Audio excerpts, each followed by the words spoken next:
Informação com credibilidade. Os principais acontecimentos da Igreja ao redor do mundo em instantes. Papa News Brasil.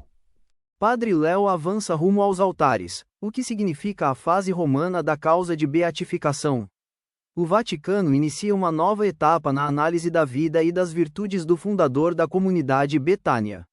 Entenda o processo, conheça seu legado e descubra por que sua história continua transformando vidas. Uma notícia que alegrou milhares de católicos brasileiros. O processo de beatificação do servo de Deus Padre Léo acaba de dar um passo importante no Vaticano. Mas afinal, o que significa entrar na fase romana? Isso quer dizer que ele será beatificado em breve? Neste vídeo você vai entender como funciona esse processo, conhecer detalhes da vida de Padre Léo e descobrir por que seu legado continua tão vivo na Igreja. O processo de beatificação do servo de Deus Padre Léo Tarcísio Gonçalves Pereira entrou oficialmente na fase romana depois que o Dicastério para as Causas dos Santos reconheceu a validade jurídica de toda a investigação realizada na fase diocesana. Esse reconhecimento confirma que o trabalho conduzido pela Arquidiocese de Florianópolis foi realizado conforme as normas da Igreja e permite que a causa prossiga normalmente em Roma. Contudo, essa decisão não representa ainda um julgamento sobre as virtudes heróicas do sacerdote. O próximo passo será a nomeação de um relator do dicastério, que trabalhará em conjunto com o postulador da causa na elaboração da chamada Positio, o documento que reúne toda a documentação sobre a vida, as virtudes e a fama de santidade do servo de Deus. Padre Léo nasceu em 9 de outubro de 1961, em Delfim Moreira, Minas Gerais. Filho de uma família simples e profundamente cristã, descobriu cedo sua vocação sacerdotal.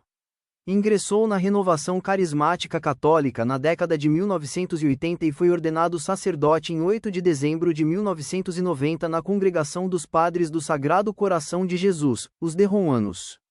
Sua missão ganhou novo impulso em 1995, quando fundou a comunidade Betânia, em São João Batista, Santa Catarina. Talvez a maior obra de Padre Léo não tenha sido um livro nem uma pregação. Foi uma comunidade. Inspirado na casa de Betânia, onde Jesus era acolhido por Marta, Maria e Lázaro, Padre Léo desejava criar um lugar onde aqueles rejeitados pela sociedade também encontrassem acolhida.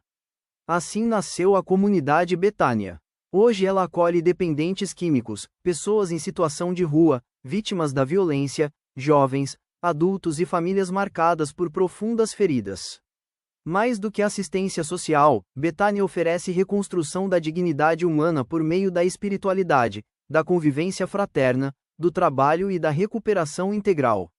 Essa obra continua crescendo mesmo após a morte do fundador e permanece como um dos maiores testemunhos de sua caridade cristã. Milhões de brasileiros conheceram Padre Léo através da televisão. Suas pregações na Canção Nova e na Associação do Senhor Jesus marcaram uma geração inteira.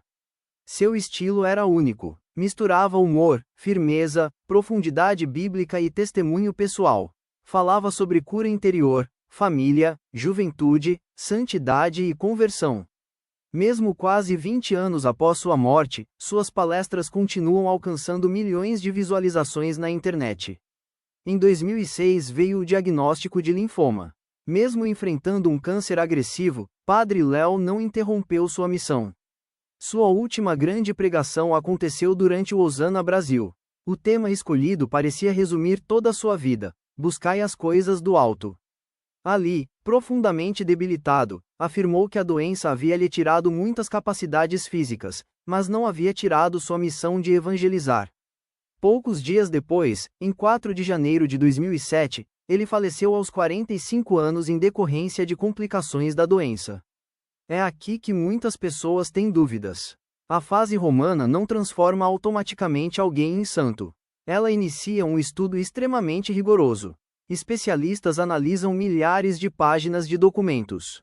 São examinadas cartas, escritos, testemunhos e toda a trajetória do candidato. Depois é preparada a positio. Se ficar comprovado que viveu as virtudes cristãs de maneira heróica, o Papa poderá autorizá-lo a receber o título de venerável. Depois, normalmente será necessário o reconhecimento de um milagre atribuído à sua intercessão para a beatificação e um segundo milagre para a canonização. A Igreja não proclama santos para criar heróis. Ela reconhece pessoas que deixaram Cristo viver plenamente em suas vidas. Os santos mostram que o Evangelho pode ser vivido em qualquer tempo. Padre Léo recordava frequentemente que a santidade nasce da conversão diária, da misericórdia e do amor concreto ao próximo. Seu maior milagre talvez continue acontecendo todos os dias, quando pessoas marcadas pelas drogas, pela violência ou pelo abandono reencontram esperança através da obra iniciada por ele. Portanto, podemos concluir que a entrada da causa de Padre Léo na fase romana representa um momento de esperança para a Igreja no Brasil. Independentemente do tempo que esse processo levará, seu testemunho permanece vivo através da comunidade Betânia, de suas pregações e da transformação que continua acontecendo na vida de milhares de pessoas. A santidade sempre aponta para Cristo. E a história de Padre Léo continua convidando cada cristão a viver o Evangelho com alegria, coragem e amor aos mais necessitados. Padre Léo, um sacerdote que transformava vidas. Padre Léo Tarcísio Gonçalves Pereira nasceu em 9 de outubro de 1961, em Delfim Moreira, Minas Gerais. Sacerdote da Congregação dos Padres do Sagrado Coração de Jesus, Derromanos, destacou-se por uma pregação direta, bem-humorada e profundamente enraizada no Evangelho. Sua missão ganhou grande projeção quando ajudou a fundar a comunidade Betânia, dedicada ao acolhimento e à recuperação de pessoas dependentes químicas, moradores de rua e pessoas em situação de extrema vulnerabilidade. Para ele, evangelizar era, antes de tudo, devolver dignidade às pessoas. Histórias marcantes. Abraçava quem ninguém queria abraçar. Padre Léo costumava dizer que Jesus não veio para os perfeitos, mas para quem precisava de misericórdia. Em Betânia, fazia questão de acolher pessoalmente os novos filhos da comunidade, sem perguntar primeiro sobre seus erros, mas olhando para sua dignidade. O humor como instrumento de evangelização. Em suas pregações, intercalava momentos de profunda emoção com histórias engraçadas do cotidiano. Ele acreditava que um coração alegre se abre mais facilmente à ação de Deus. Pregava o que vivia, não se limitava ao altar. Caminhava entre os acolhidos, conversava, rezava, partilhava refeições e incentivava cada pessoa a acreditar que Deus podia reconstruir qualquer história. Fidelidade até o fim. Mesmo enfrentando um câncer, continuou evangelizando sempre que sua saúde permitia. Suas últimas mensagens foram marcadas pela esperança e pela confiança na vontade de Deus. Se você gostou deste conteúdo, deixe seu comentário. Qual o ensinamento de Padre Léo mais marcou a sua vida? Inscreva-se no Papa News Brasil, ative as notificações e acompanhe diariamente as principais notícias do Papa, do Vaticano e da Igreja Católica.